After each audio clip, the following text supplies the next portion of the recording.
നമസ്കാരം പ്രിയപ്പെട്ട സ്നേഹിതരെ, ഞാൻ നിങ്ങളുടെ സ്വന്തം പ്രേംജി. ഇന്ന് നല്ല ഒരു ചക്ക ബോയിൽ ചെയ്ത് നല്ല ചക്ക പുഴുങ്ങി കഴിക്കാനുള്ള ഒരു പരിശ്രമത്തിലാണ് ഞാൻ ടീനോസ്.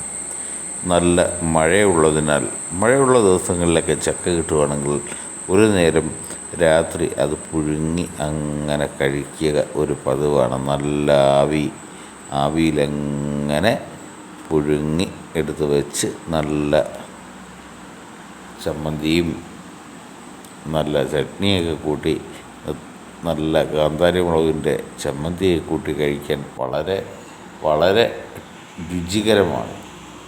ഇത് വൃത്തിയാക്കി എടുക്കുക കുറച്ച് പ്രയാസമാണ്. എങ്കിലും നമ്മൾ അത് നന്നായിട്ട് ഇതിനകത്തെ ആ ഒരു ചക്കയുടെ കുരുവെല്ലാം ഒന്ന് കളഞ്ഞ് അതിൻ്റെ ചവിണി അല്ലേ, ചക്ക ചവിണി എന്ന് പറയും ഇവിടെയൊക്കെ തിരുവനന്തപുരം ജില്ലയിലൊക്കെ ഇങ്ങനെ സാവകാശം ക്ലീൻ ചെയ്ത് വൃത്തിയാക്കി എടുക്കുക.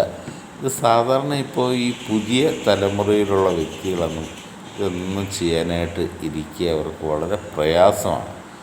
പക്ഷേ വളരെ ലളിതമായിട്ട് നമുക്ക് വളരെ സിമ്പിളായിട്ട് അല്ലേ അങ്ങനെ നമുക്കിത് ചെയ്തെടുക്കാൻ പറ്റും.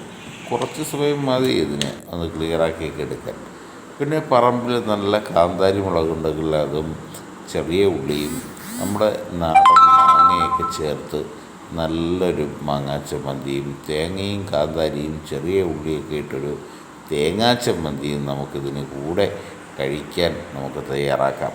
ഇതൊക്കെ വിഷരഹിതമാണ് എന്നുള്ളതാണ്. ഈ ആഹാരം നമ്മൾ ഒരു നേരമെങ്കിലും കഴിക്കുകയാണെങ്കിൽ രോഗശാന്തി നേടുവാൻ വേറൊരു മാർഗവുമില്ല. ഏറ്റവും ശരീരത്തിന് ഗുണപ്രദമാണ്.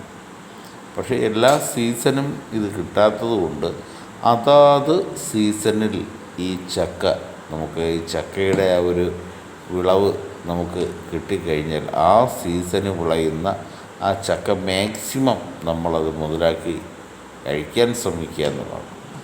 ഒഴിവാക്കി വിടാതെ കിട്ടുമെങ്കിൽ ചക്ക ധാരാളം നമുക്ക് ആഹാരമായിട്ട് അല്ലേ പുഴുങ്ങിയോ വേവിച്ചോ കഴിക്കുക. ഇതിൻ്റെ കുരു ക്യാൻസറിനെ പോലും പ്രതിരോധിക്കാൻ ശേഷിയുള്ള ഈ ഒരു സാധനം വളരെ നല്ല ഒരു ആരോഗ്യ ഗുണമുള്ള ഒരു സാധനം കൂടിയാണ്. ഇത് നമ്മൾ ഇഡലിക്കുട്ടത്തിൻ്റെ ഡൗൺ സൈഡിൽ ഇതിട്ടിട്ട് അടിവശത്തിട്ടിട്ട് അതിൻ്റെ മുകളിൽ ചക്ക ഇങ്ങനെ പകർന്ന് വയ്ക്കുക. ചക്ക മറ്റു പാത്രത്തിലോട്ട് ഇങ്ങനെ ഇട്ട് അതിൻ്റെ മൂടി വെച്ച് അടച്ച് ഗ്യാസിലാണ് ഇത് വയ്ക്കുന്നത്. കാര്യം വെളിയിലൊക്കെ നല്ല മഴയാണ്, അതുകൊണ്ട് ഇന്ന് ഗ്യാസിലാണ് തയ്യാറാക്കുന്നത്. അപ്പോൾ ഇതുപോലെ വെച്ചിട്ട് നല്ലതുപോലെ പുഴുങ്ങി എടുക്കുമ്പോൾ ഇങ്ങനെ ഇരിക്കും ചക്കയുടെ ആ ഒരു കുരുവും ചക്കയൊക്കെ. ഇത് തേങ്ങാ ചമ്മന്തിയും നല്ല മാങ്ങാ ചമ്മന്തിയും കൂട്ടി കഴിക്കാം. വളരെ രുചികരമായിട്ട് നമുക്ക് കഴിക്കാൻ പറ്റും. നമ്മുടെ വീഡിയോ ഇഷ്ടമായി ലൈക്ക് ചെയ്യുക, ഷെയർ ചെയ്യുക, സബ്സ്ക്രൈബ് ചെയ്യുക. കുറച്ച് ചക്കയും കുറച്ച് മാങ്ങാ ചമ്മന്തിയൊക്കെ എടുത്ത് രുചികരമായിട്ട് നമുക്കിത് കഴിക്കാൻ പറ്റും. അപ്പോൾ എല്ലാവർക്കും മഴയോട് കൂടിയൊരു ശുഭദിനം നേരുകയാണ്.